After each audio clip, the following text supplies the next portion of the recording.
Hi friends, इस question देखते हैं।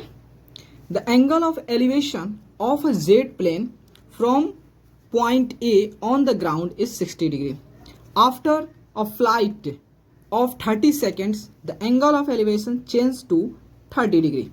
If the jet plane is flying at a constant height of 3600 root 3 meters, find a speed of the jet plane. ठीक है, देखिए question को समझते हैं।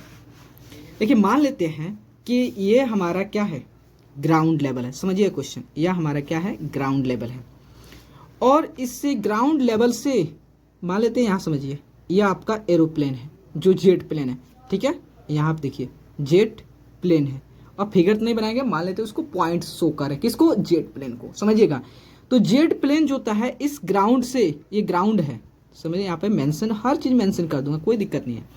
देखिए जो जेट प्लेन जो है वह ग्राउंड से 3600 मीटर पे 3600 रूट 3 मीटर पे क्या कर रहा है, वो फ्लाई कर रहा है। ठीक है, और एक बंदा जो है वह क्या कर रहा है, ग्राउंड से उसको क्या कर रहा है, वॉच कर रहा है, देख रहा है। तो एक इंस्टेंट ऑफ टाइम में क्या किया कि इसको यहाँ पे उसको स्पॉट किया। ठीक है, देखा कि यहाँ पे इस पॉइंट पे जेट का एंगल ऑफ एलिवेशन क्या था, तो यहाँ से देखा तो जेट का एंगल ऑफ एलिवेशन जो था बना 60 डिग्री बना। ठीक है, 60 डिग्री बना।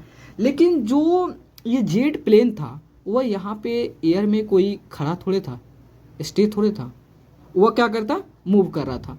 तो क्या हुआ, 30 सेकेंड, कितना 30 सेकेंड लिखा है क्या, देख लेता हूँ, हाँ 30 सेकेंड। ठीक है, तो जो जेट जो प्लेन था वो 30 सेकेंड में कहीं यहाँ मूव किया, यहाँ तक, यहाँ से मूव तक करके यहाँ चलाया। लेकिन वो कंस्टेंटली जो होता है कंस्टेंट हाइट पे मूव कर रहा है, मतलब जितना हाइट यहाँ पे था उसकी ग्राउंड से, उतना ही हाइट जो होता है इसकी यहाँ पे थी।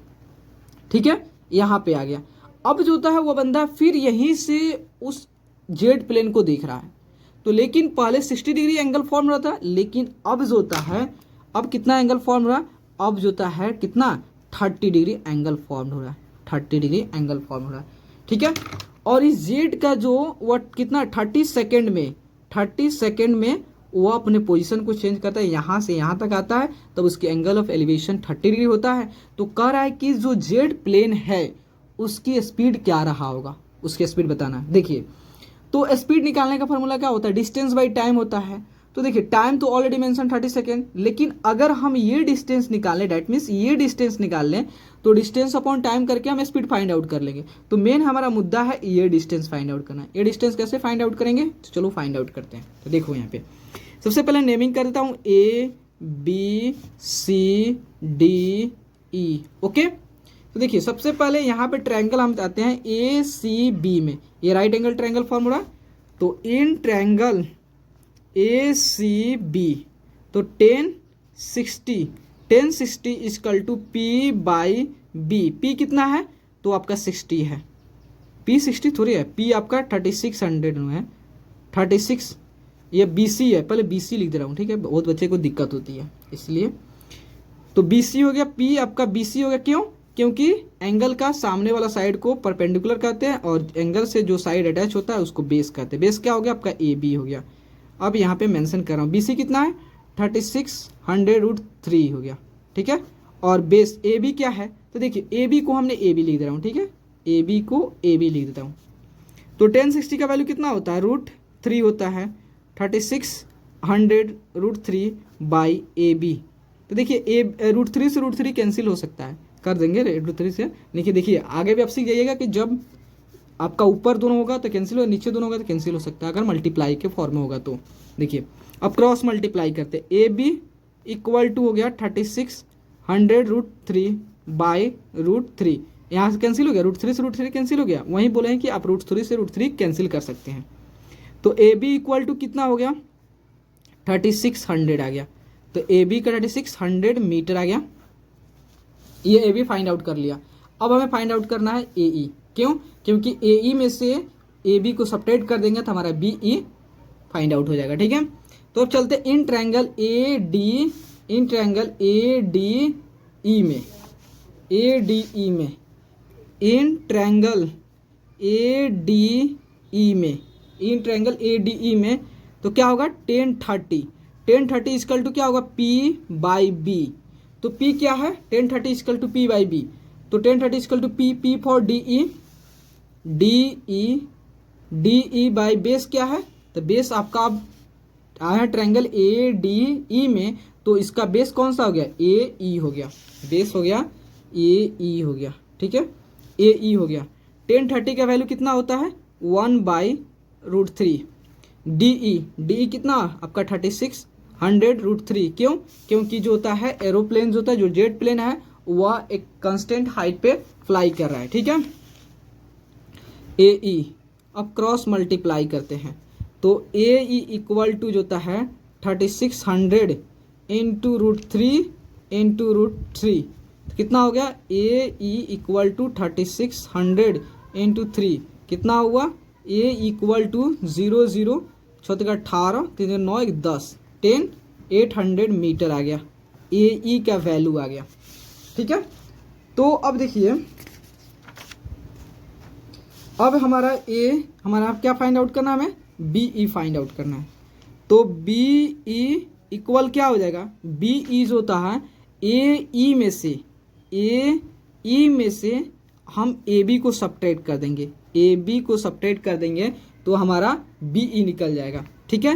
ए ई कितना है, अभी आपने फाइंड आउट किया है, ए बी जो आपने फाइंड आउट किया है यहाँ पे है 10 800 हो गया। ए बी कितना है, ए बी जो है आपका यहाँ पे आपने फाइंड आउट किया 3600, तो कितना होगा, तो 0 0 8 में से 6 गया 2 और 8 में से 6 गया 2 और अब कितना हो गया 10 10 में से 7 गया 3 गया 7, आपका इतना मीटर आ गया, मतलब बी सी आ गया।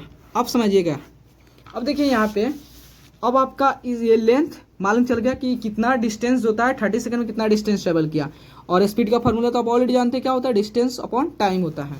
तो speed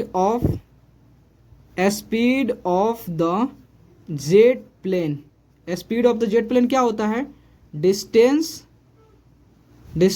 covered by time taken,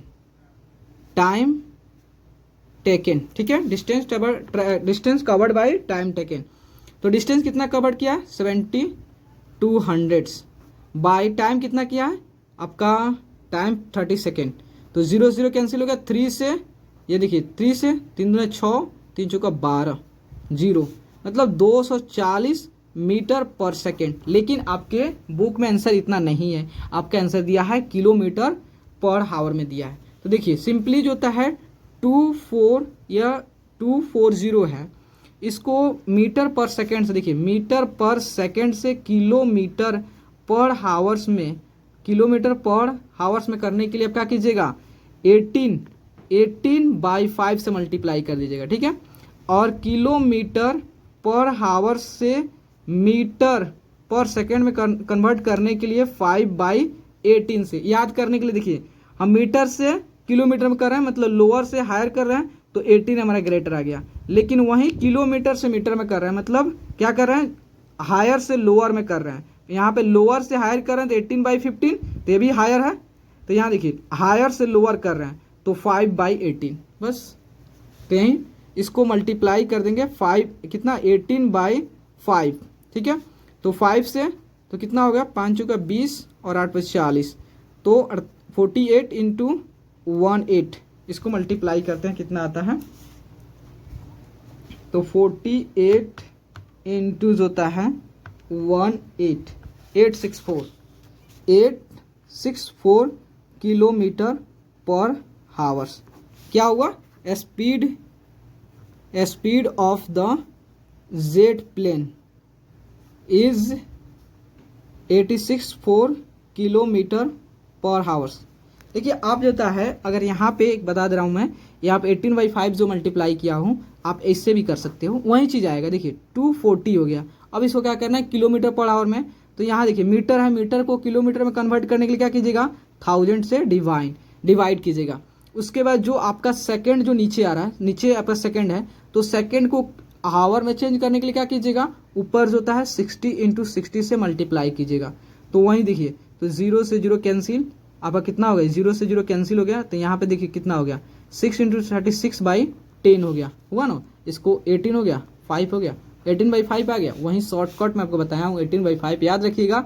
कभी भी मीटर पर सेकेंड को किलोमीटर पर आवर में चेंज करने के लिए 18/5 से मल्टीप्लाई कर दीजिएगा, और किलोमीटर पर आवर को मीटर पर सेकेंड में कन्वर्ट करने के लिए 5/18 से उसमें मल्टीप्लाई कर दीजिएगा, आपका सॉल्व हो जाएगा। तो जेट का प्लेन की जो स्पीड है कितना है 864 किलोमीटर पर आवर है। ओके, तो प्लीज़ दोस्तों अगर आपको वीडियो अच्छे लगे और आपके लिए अगर हेल्पफुल है तो प्लीज़ चैनल को लाइक एंड सब्सक्राइब प्लीज़ ज़रूर करें, क्योंकि आपका like and subscribe he motivate करता है। Okay, thank you friends.